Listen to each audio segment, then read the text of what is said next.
We will pick up where we left, so we will double click river layers and we go to placement property. And remember, we have to change the river curved, and we want them, the position is above, and make sure that we click the duplicate labels, remove duplicate labels, and click OK. And we're going to hit OK, and we're going to hit apply. So the question asked us, when might you choose to place a label directly on a line feature? So the answer may vary. The answers vary. Top line elevation labels and latitude and longitude labels, routes, interstates, or US highways. So now we're going to ArcGIS try to label as many features as possible without overlapping labels. If you want, label most of the rivers and canals, but doing so makes the map look cluttered and your city labels look wrong again. You will downgrade the priority level of rivers to help us clean up the map, so allowing labels to overlap. By default, our map does not put labels on top of each other. This means that depending on the scale and the part of the map you are looking at, some features in a layer may not be labeled. If you want to be sure every feature in a layer is labeled, you can tell ArcMap to place overlapping labels. You can also control label on label and label on feature overlaps for individual layers. For more information, we can consult ArcGIS Desktop Help. So on the Content tab, we can navigate to Desktop, and then Mapping, adding a text to a map, displaying labels, placing labels with the standard label engine, placing overlapping labels. On Custom menu, we can click toolbars, and there is extension, and from the extension, we can go to labeling. So now here it brings up the labeling toolbar. So the labeling toolbar with several buttons for managing labels appears in the ArcMap application window. So on the labeling toolbar, we can click Label Priority Ranking tool button. So now we can hover it up, make sure it's Label Manager, and then Label Priority Ranking. And on the Label Priority Ranking dialog box, the layer of the map are listed in order to labeling priority, which you can change. So now we can move Label Priority dialog box on the way, and then we can click Apply. So now we can change a little bit. Coral, and then State Park, and counties, major lakes. Yes, Route 1, historical ship wrecks, cities. We can move cities. Where is our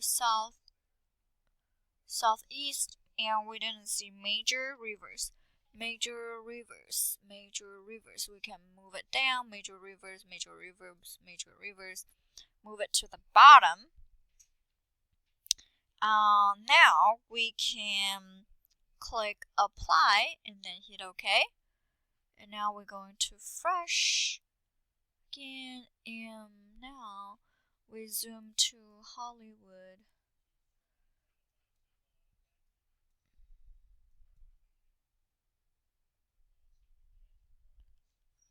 And now we can get closer. Fresh again.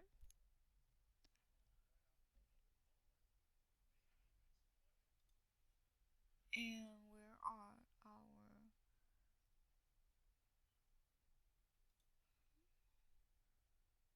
label feature? Oh yeah, cities. Our cities is not showing up right now. Okay, now it's back, and now we can see the overlap.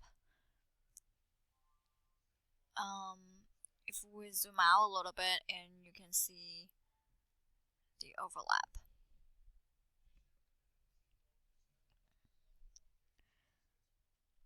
So now there are fewer labels for rivers and canals, and the map is easier to read. And we're going to click to close the Label Priority Ranking dialog box. So read the tooltips for the other button for the labeling toolbar. So we're going to do that. The first one is Label Manager and Label Priority Ranking we just used, and Label Weight Ranking, and we have lock labels and pause labeling and view placed labels. Wow, a lot of we could use. Now we're going to talk about Label Manager and setting label classes. So now we can use the Label Manager dialog box to set label properties and scale dependencies for all layers using one window rather than opening each layer's property separately. You can also use the Label Manager dialog box to create different classes of labels based on symbology categories or other differentiating attributes. For instance, in the Florida map, you could choose one type of label for the no fee state parks and a different type of label or no label for the fee required parks. Or if you have a roads feature class whose attribute table contains a field for road type, you could use a different label for each class. For example, symbol makers for highways, black text for main roads, and gray text for local roads. Creating label classes also allows you to have more than one label per feature. For example, if you wanted counties to be labeled with both their name and population, you could use two different labels. Once you create label classes, you can set the label properties for each class separately. So now we're going to click Label Manager, and now it brings the window for you. And for state parks, we can just click this. We can do uncheck it, and now Coral label classes, and then for the label state parks default. State parks and open fee required, and we can choose which one is on and off. And Maplex, we are not going to talk about Maplex. Open the property of major rivers. And we're going to hit OK, and major rivers. Now we open the property for major rivers, and we're going to do scale range. Okay, for scale range, on the scale range dialog box, we click do not show labels when zoomed option. And then we set and from the out beyond menu, choose 1 versus 10. 1 million. It's right here, 6 zeros. And then hit OK to close the scale range dialog box. Click OK again to close the layer property dialog box again. And then we're going to the major rivers label will appear only at scale larger than 1 million if the tourism brochure uses a large-scale local map. In addition to main map, rivers and canals will be labeled. On the main menu, we click Bookmarks and go to Canals. And we can see the scale-dependent labels. Zoom to the full extent of the map and close the labeling toolbar. And now we don't see some of the labels, and we're going to compare again. And now we see the labels. This is Miami Canal, and we go back to, and now we don't see anything. Okay, we're going to save it up and go to exercise 9C.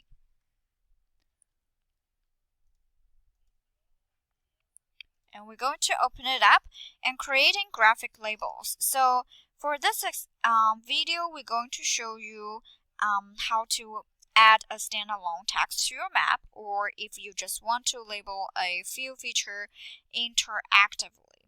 You can use the tools on the drawer toolbar. Most of the tools on the drawer toolbar are for creating standalone text, but the label tool allows you to choose a label that is connected to a feature's attributes.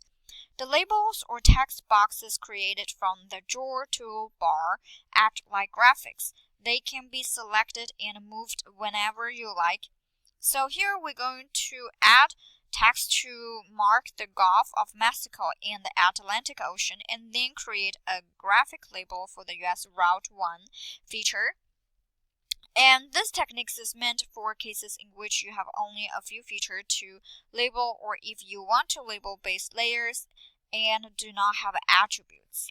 So now we open Chapter 9, Exercise 09C. As before, some of your dynamic labels may be in slightly different locations from what you see in the graphic. Map readers will be better oriented if you labeled the Gulf of Mexico and the Antarctic Ocean. However, you don't have any ocean layer with attributes to which you can attach labels.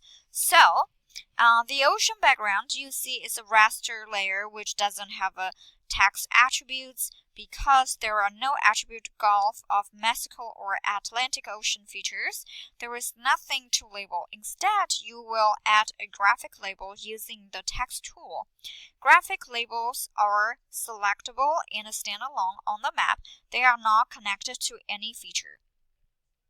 So if it is not ready available, display the drawer toolbar. So we have to go right click on it and go to the drawer tool.